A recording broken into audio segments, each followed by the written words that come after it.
बिस्मिल्लाहिर्रहमानिर्रहीम। स्टार्ट करते हैं जल्दी जल्दी कैटसन चैप्टर 27 को। इस चैप्टर में हमने स्केलेटल मसल रिलैक्सेशन को स्टडी करना है। दो कैटेगरीज बताई हुई उन्होंने। एक होती है न्यूरोमस्कुलर ब्लॉकर्स, ये वो हैं जो कि न्यूरोमस्कुलर जंक्शन पे एक्ट करते हैं। आमतौर पे हम ये ड्रग्स तब यूज़ करते हैं जब मसल शसल सब कुछ नॉर्मल है, लेकिन हम कुछ सर्जरी करना चाह रहे हैं, कोई ट्यूब पास करना चाह रहे हैं, किसी वजह से मसल को रिलैक्स करना चाह रहे हैं। दूसरे होते हैं स्पैस्मोलिटिक्स, ये हमारे पास या सीएनएस में एक्ट कर रहे होते हैं या एक ड्रग ऐसा भी है जो कि मसल के अंदर एक्ट कर रहा होता है। ये हम आमतौर पर तब यूज़ करते हैं जब कोई सीएनएस की पैथोलॉजी चल रही है, कोई स्पैस्म प्रोड्यूस हो रहे हैं, कोई इस तरह की पैथोलॉजी है, हम उसको खत्म करने के लिए स्पैस्मोलिटिक्स को यूज़ करते हैं।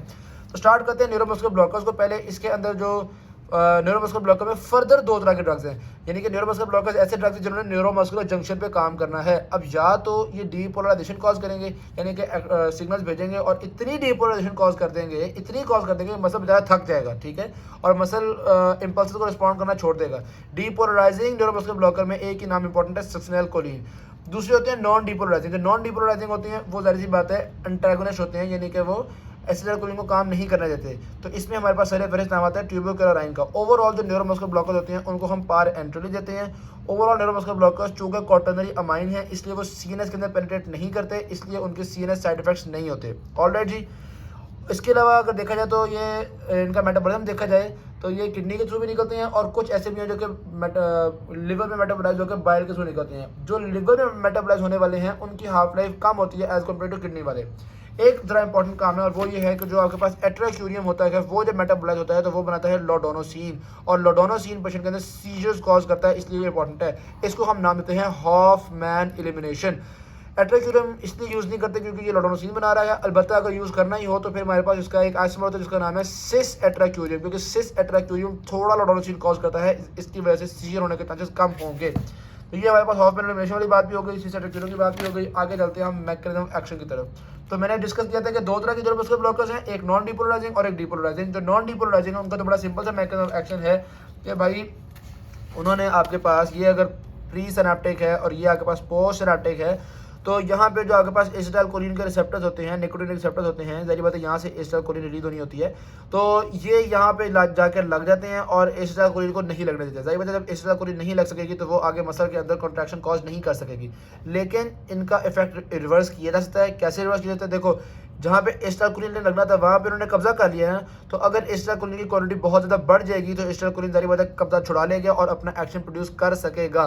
तो एसिटाइलकोलिन की क्वांटिटी को बढ़ाने के लिए हम एसिटाइलकोलिनेस्टेरेज इनहिबिटर दे देते हैं, यानी कि कोलिनेस्टेरेज बेसिकली एसिटाइलकोलिन को तोड़ता है ना, तो हम कहते हैं कोलिनेस्टेरेज इनहिबिटर दे दो ताकि एसिटाइलकोलिन ना टूटे और एसिटाइलकोलिन ज़्यादा हो जाए, बढ़ जाए। सही होगी बात? तो अगर हम इनके इफेक्ट को, यानी कि जो ट्यूबोक्लोराइन वगैरह है, जो आपके पास नॉन डीपोलराइजिंग ब्लॉकर्स हैं, यानी कि आप कह सकते हो कॉम्पिटिटिव इनहिबिटर्स हैं, यानी कि आप कह सकते हो जो कब्जा ग्रुप है, अगर इस कब्जा ग्रुप के इफेक्ट को हम रिवर्स करना चाहें तो कोलिनेस्टेरेज इनहिबिटर्स देके इफेक्ट को रिवर्स किया जा सकता है। कोलिनेस्टेरेज इनहिबिटर्स कौन से होते हैं? पिरिडोस्टिग्मिन हो गई, इस तरह के नाम आते हैं आपके पास।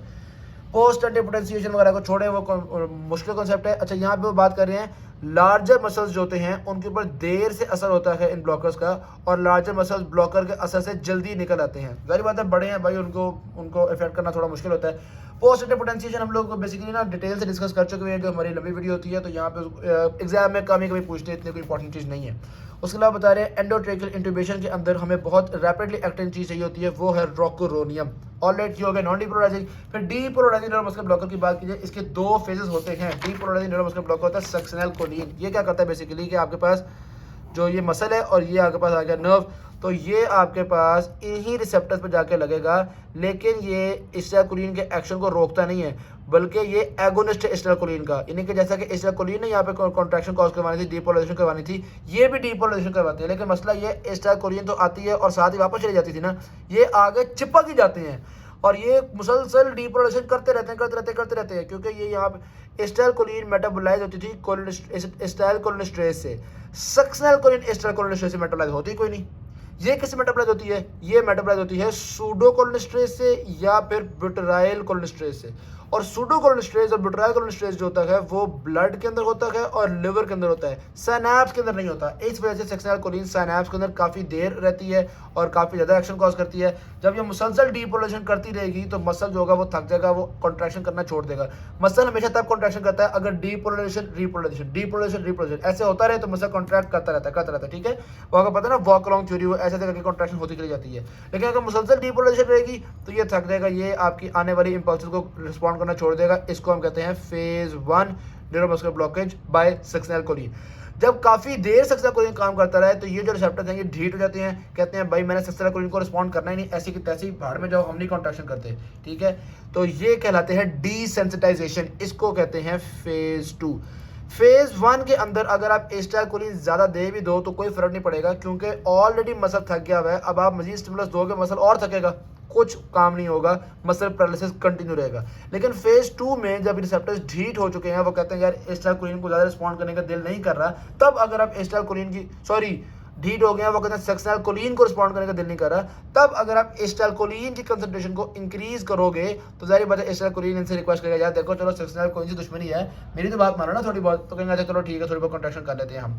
तो यहाँ पे थोड़ी बहुत कॉन्ट्रैक्शन हो सकती है, तो एसिटाइलकोलिन का ज़्यादा होना इज़ यूजफुल, या आप कह सकते हो मसल रिलैक्सेशन को रिवर्स कर सकता है अगर नॉन डिपोरेशन ड्रग दिया हुआ है, और तब भी रिवर्स कर सकता है अगर सक्सिनैल्कोलिन का फेज 2 चल रहा है। फेज 1 में कोई फायदा नहीं है कोलिनेस्टेरॉल इनहिबिटर देने का, या कोई फायदा नहीं है एसिटाइलकोलिन कंसंट्रेशन को बढ़ाने का। अच्छा है, थोड़ी सी फार्माकोकाइनेटिक्स की बात कर ली जाए तो ये जो आपके पास सक्सिनैल्कोलिन होता है इसको देना अपने पारेंटल ही है, IV इसको दे रहे होते हैं, लेकिन मेटाबोलाइज चूंकि ये ब्लड के अंदर होता है इसका मेटाबॉलिज्म करने वाला ड्रग, तो इसलिए इसका हाफ लाइफ बहुत ही थोड़ी होती है, इसने ब्लड के अंदर ही काम हो जाना होता है। एक बड़ी इंटरेस्टिंग सी बात है, कुछ लोगों के अंदर सूडोकोलेस्ट्रेज वगैरह म्यूटेंट फॉर्म होती है, यानी कि सही सूडोकोलेस्ट्रेज नहीं होता। ऐसे लोगों में सक्सिनैल्कोलिन जल्दी मेटाबोलाइज नहीं होगी, ऐसे लोगों में सक्सिनैल्कोलिन का एक्शन बहुत ज़्यादा होगा। अगर हमने चेक करना हो कि इस बंदे के अंदर म्यूटेंट फॉर्म ऑफ सूडोकोलेस्ट्रेज तो नहीं है, हम कैसे चेक करेंगे? एक हम उसका डुप्लिकेट नंबर चेक करेंगे। बेसिकली ये केमिकल देते हैं जो केमिकल इसको इनहिबिट कर देता है, ठीक है। अगर तो ये नॉर्मल होगा तो ये 80% इनहिबिट हो जाएगा, लेकिन अगर ये अबनॉर्मल होगा तो ये सिर्फ 20% इनहिबिट होगा। तो यानी थोड़ा सा ब्लड निकालते हैं, उसमें सूडोकोलेस्ट्रेज होता है, उसमें केमिकल डालते हैं और फिर चेक करते हैं कि भाई कितना इनहिबिट हुआ है। आप सोच रहे हो कैसे चेक करते हैं कितना इनहिबिट हुआ है? यार मुख्तलिफ केमिकल रिएक्शंस में वो चेक करते हैं ना, जैसे लिटमस पेपर होता है एसिडिटी देखने के लिए, और पेपर होते हैं मुख्तलिफ तरह के, गोली मारो जल्दी जल्दी की वीडियो, इतना कुछ नहीं बता सकती हम, सही होगी बात। अच्छा, तो डुप्लिकेट नंबर से पता चलता है कि सूडोकोलेस्ट्रेज म्यूटेंट है या ठीक है, क्योंकि जो म्यूटेंट होता है वो कम इनहिबिट होगा और जो दूसरा होता है वो ज़्यादा इनहिबिट होगा डुप्लिकेट नंबर में। ये आपके पास एक इंपॉर्टेंट बात थी डुप्लिकेट नंबर के हवाले से, तो वो मैंने आपको यहाँ पे बता दी है। ऑलराइट जी, अच्छा मैं एक और इंपॉर्टेंट बात ये भी है कि जब सक्सिनैल्कोलिन यहाँ पे एक्शन करता रहता है, जाहिर बात है यहाँ पे लग गया, डीपोलेशन करवाई जा रहा है, तो मुसलसल क्या होगा, पोटेशियम बाहर आई जा रहा है, सोडियम अंदर जाई जा रहा है, ठीक है। तो पोटेशियम के बहुत ज़्यादा बाहर आने की वजह से पेशेंट को हाइपरकैलेमिया भी हो जाता है। उसके अलावा जब सक्सिनैल्कोलिन काम शुरू करता है, जब लगता है तो शुरू में डीपोलेशन की वजह से इनिशियली मसल बहुत कॉन्ट्रैक्ट करेगा, फैसिकुलेशन वगैरह होंगी, और फिर थोड़ी देर तक मसल रिलैक्स करेगा, यार बाहर में गया, फेज 1 आ जाएगा और मसल रिलैक्स होना शुरू हो जाएगा, सही होगी बात। अच्छा, एक और बात ये भी है कि चाहे नॉन न्यूरोमस्कुलर ब्लॉकर हों या ये वाले ब्लॉकर हों, ये दरमियान वाली जगह पे फंस के भी इस चैनल को ब्लॉक करते हैं।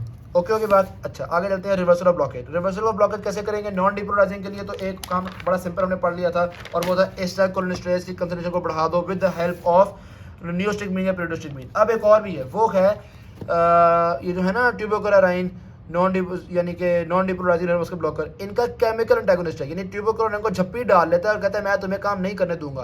केमिकल एंटागोनिस्ट का नाम होता है सुगामेडेक्स।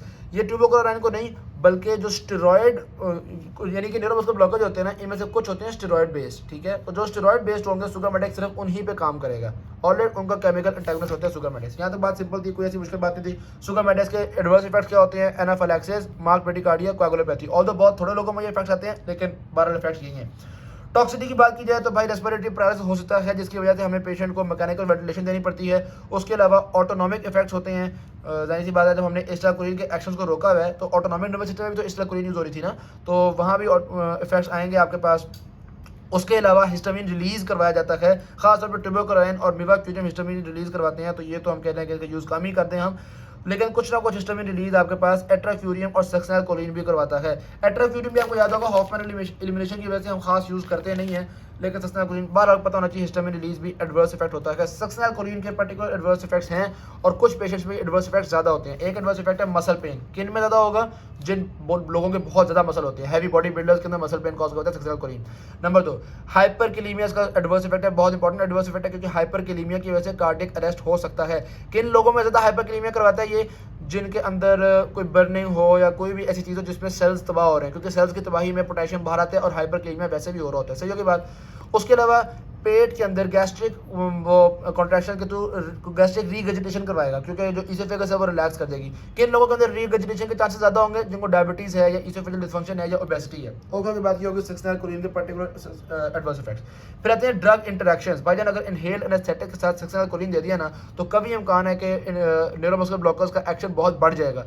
इतना बढ़ता है बाजू का सक्सेनाइलकोलिन के साथ टेम्परेचर बहुत हाई होना शुरू होता है। एक इमरजेंसी सिचुएशन होती है जिसका नाम है मैलिग्नेंट हाइपरथर्मिया। मैलिग्नेंट हाइपरथर्मिया को ट्रीट करने के लिए डेंट्रोलिन देते हैं और मैलिग्नेंट हाइपरथर्मिया के अंदर जॉ मसल्स होते हैं वो कॉन्ट्रैक्ट कर जाते हैं। उसके अलावा जो एंटीबायोटिक्स हैं वो भी न्यूरोमस्कुलर ब्लॉकर्स का एक्शन इंक्रीज करते हैं। उसके अलावा मैंने आपको बताया था सुगामेडेक्स स्टेरॉयड बेस्ड ड्रग्स को खासतौर पर रोक रही होती है। तो स्टेरॉयड बेस्ड ड्रग्स तो आपके पास कॉन्ट्रासेप्टिव्स भी होते हैं। तो अगर एक लड़की है वो मिसाल के तौर पे सारा है, सारा ओरल कॉन्ट्रासेप्टिव्स ले रही है, तो अब आपने उसको सुगामेडेक्स देने हैं तो भाई उसको बता देना कि मैंने ऐसी दवाई दी है आपको जिसकी वजह से कॉन्ट्रासेप्टिव का असर थोड़ा कम होगा, इसलिए कुछ दिन या तो आप सेक्स ना करें या फिर कॉन्डम यूज़ कर लें या कोई भी दूसरा कॉन्ट्रासेप्शन का मेथड यूज़ कर लें। जाहिर बात है कॉपर्टी वगैरह यूज़ नहीं करेंगे, यही करेंगे कि वो रिफ्रेन कर लेंगी या वो कोई फिजिकल बैरियर यूज़ कर लेंगी। सही होगी बात, यानी कि बैकअप कॉन्ट्रासेप्शन होनी चाहिए।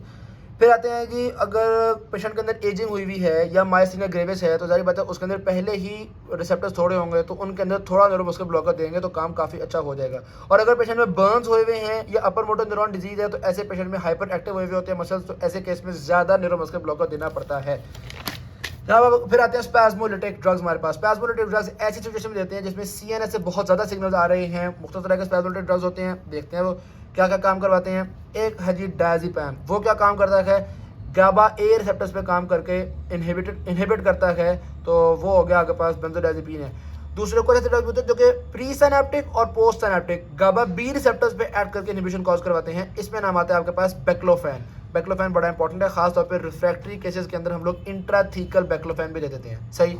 तीसरे ऐसे ड्रग होते हैं जो कि ग्लूटामेट के रिलीज को कम करते हैं ताकि यहाँ पे स्टिमुलेशन हो ही नहीं सके, क्योंकि आपको पता होना चाहिए गाबा जो है वो इनहिबिटरी न्यूरोट्रांसमीटर है, ग्लूटामेट जो है वो एक्साइटेटरी न्यूरोट्रांसमीटर है। तो अगर मसल रिलैक्स करना है हमने तो गाबा के काम को बढ़ाना पड़ेगा, ग्लूटामेट के काम को कम करना पड़ेगा।